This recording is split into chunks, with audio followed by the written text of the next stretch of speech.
ನಾನು ಅಗ್ನಿಯ ಜೊತೆ ಅಡುಗೆ ಮಾಡೋದು ಈಸಿ ಅನ್ಕೊಂಡಿದ್ದೆ, ಆದರೆ ಇವತ್ತು ಗೊತ್ತಾಯ್ತು ಅದು ತುಂಬ ಕಷ್ಟ ಅಂತ. ಗ್ಯಾಸ್ ಇಲ್ಲದೇ ಇದ್ದರೂ ಕೂಡ ಅಡುಗೆಯನ್ನು ಮಾಡಲಿಕ್ಕೆ ಬರ್ತದೆ ಅನ್ನುವಂತಹದ್ದನ್ನು ಕೂಡ ಮಕ್ಕಳು ಈ ನಮ್ಮ ಸಮ್ಮರ್ ಕ್ಯಾಂಪಿನ ಸಂದರ್ಭದಲ್ಲಿ ತುಂಬ ಚೆನ್ನಾಗಿ ಕಲಿತಾ ಇದ್ದಾರೆ.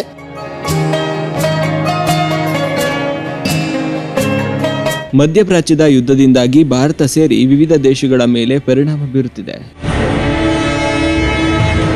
ತೈಲ ಹಾಗೂ ಇಂಧನ ಸೇರಿದಂತೆ ಹಲವು ಉತ್ಪನ್ನಗಳಲ್ಲಿ ಅವ್ಯವಸ್ಥೆ ಉಂಟಾಗಿದ್ದು ಸಮಸ್ಯೆ ಎದುರಿಸುವಂತಾಗಿದೆ. ಅಡುಗೆ ಅನಿಲದ ಕೊರತೆ ಕಂಡುಬರುತ್ತಿದೆ. ಈ ಹಿನ್ನೆಲೆಯಲ್ಲಿ ಉಡುಪಿಯ ಆನಂದ ತೀರ್ಥ ವಿದ್ಯಾಲಯದಲ್ಲಿ ವಿದ್ಯಾರ್ಥಿಗಳಿಗಾಗಿ ಪಠ್ಯದ ಜೊತೆಗೆ ಹೊಸ ತರಬೇತಿಯೊಂದನ್ನು ನೀಡಲಾಗುತ್ತಿದೆ. ಅದು ಏನಂತೀರಾ? ಈ ಸ್ಟೋರಿ ನೋಡಿ.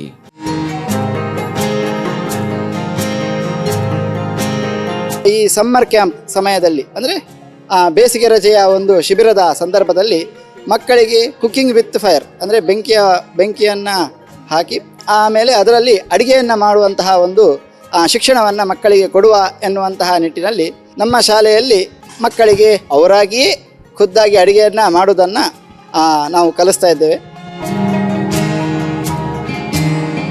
ಮಕ್ಕಳೇ ಖುದ್ದಾಗಿ ಅವರಾಗಿಯೇ ಮನೆಯಿಂದ ಕಟ್ಟಿಗೆಗಳನ್ನು ಹಾಗೆಯೇ ಖಾದ್ಯ ಪದಾರ್ಥಗಳನ್ನು ಎಲ್ಲವನ್ನೂ ಕೂಡ ತಂದು ಅವರಾಗಿಯೇ ಚೆನ್ನಾಗಿ ತೊಳೆದು ತರಕಾರಿಗಳನ್ನು ಚಂದ ಮಾಡಿ ಕಟ್ ಮಾಡಿ ಅದನ್ನು ಪಾತ್ರೆಗೆ ಹಾಕುವಂಥದ್ದು, ಅವರಾಗಿಯೇ ಒಲೆ ಹಚ್ಚುವಂಥದ್ದು ಎಲ್ಲವನ್ನು ಕೂಡ ಅವರಾಗಿಯೇ ಮಾಡುವಂಥದ್ದು.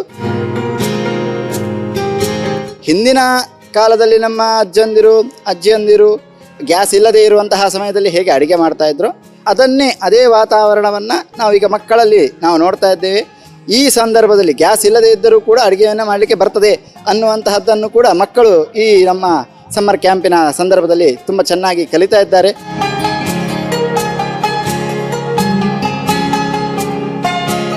ಈಗ ನಡೀತಿರುವ ವಾರ್ ಸನ್ನಿವೇಶದಲ್ಲಿ ಗ್ಯಾಸ್ ಸಿಲಿಂಡರ್ಸ್ ಅಭಾವ ಕೂಡ ಬರ್ತಾ ಇದೆ. ಆಲ್ರೆಡಿ ಹೋಟೆಲ್ಸಿಗೆ ಕಮರ್ಷಿಯಲ್ ಕುಕ್ಕಿಂಗ್ಗೆ ಅದು ಹಿಟ್ ಆಗಿದೆ. ಡೊಮೆಸ್ಟಿಕ್ಕಿಗೆ ಯಾವಾಗ ಬರ್ತದೆ ಅಂತ ಹೇಳಲಿಕ್ಕೆ ಆಗೋದಿಲ್ಲ.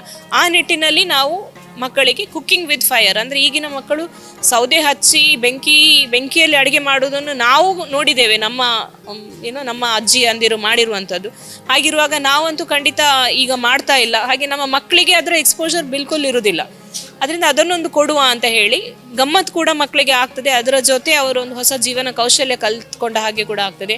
ಮುಂದಿನ ಅಂಥ ಪರಿಸ್ಥಿತಿ ಬರದೇ ಇರಲಿ ಅಂತ ನಾವು ಪ್ರಾರ್ಥನೆ ಮಾಡಿದರೂ ಕೂಡ ಬಂದರೆ ಅದನ್ನು ಎದುರಿಸುವ ಒಂದು ಸ್ಕಿಲ್ ಮಕ್ಕಳಿಗೆ ಇದ್ದೇ ಇರ್ತದೆ. ಈಗ ವಾರ್ ಆಗ್ತಿದ್ದಲ್ವಾ, ಅದಕ್ಕಾಗಿ ನಾವು ಒಲೆಯನ್ನು ಯೂಸ್ ಮಾಡ್ತಿದ್ದೇವೆ.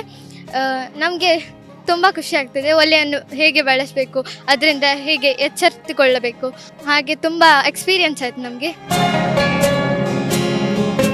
ನಾವು ಇವತ್ತು ಪಲ್ಯ, ಅನ್ನ, ಸಾರು, ಪಾಯಸ ಹೀಗೆ ತಿಂಡಿಗಳನ್ನು ಮಾಡಿದ್ದೇವೆ. ನಮಗೆ ಇದು ಬಹಳ ಖುಷಿಯಾಗಿದೆ, ಏಕೆಂದರೆ ಎಲ್ಲರೂ ಮಕ್ಕಳು ಸೇರಿಯೇ ಇಲ್ಲಿ ತಿಂಡಿ ಮಾಡುತ್ತಿದ್ದಾರೆ. ನಮಗೆ ತುಂಬ ಖುಷಿ ಆಗ್ತಾ ಉಂಟು. ಸಮ್ಮರ್ ಕ್ಯಾಂಪ್ ನಮಗೆ ಇಂಥ ಅವಕಾಶ ಮಾಡಿಕೊಟ್ಟಿದೆ. ಫಸ್ಟ್ ಟೈಮ್ ನಾವು ಯಾವಾಗಲೂ ಮನೆಯಲ್ಲಿ ಹೀಗೆ ಫ್ಯಾಮಿಲಿ ಒಟ್ಟಿಗೆ ಮಾಡ್ತಾ ಇದ್ವಿ. ಈಗ for the first time friends ಒಟ್ಟಿಗೆ ಎಲ್ಲ ಒಂದುಗೂಡಿ ಮಾಡಲಿಕ್ಕೆ ತುಂಬ ಖುಷಿ ಆಗ್ತಾ ಇದೆ. ನಾವು ಕುಕ್ಕಿಂಗ್ ವಿದೌಟ್ ಫೈರ್ ಮಾಡಿದ್ದೀವಿ. ಈಗ first time cooking with fire ಮಾಡ್ತಿದ್ವಿ. ತುಂಬ ಖುಷಿ ಆಗ್ತಾ ಉಂಟು.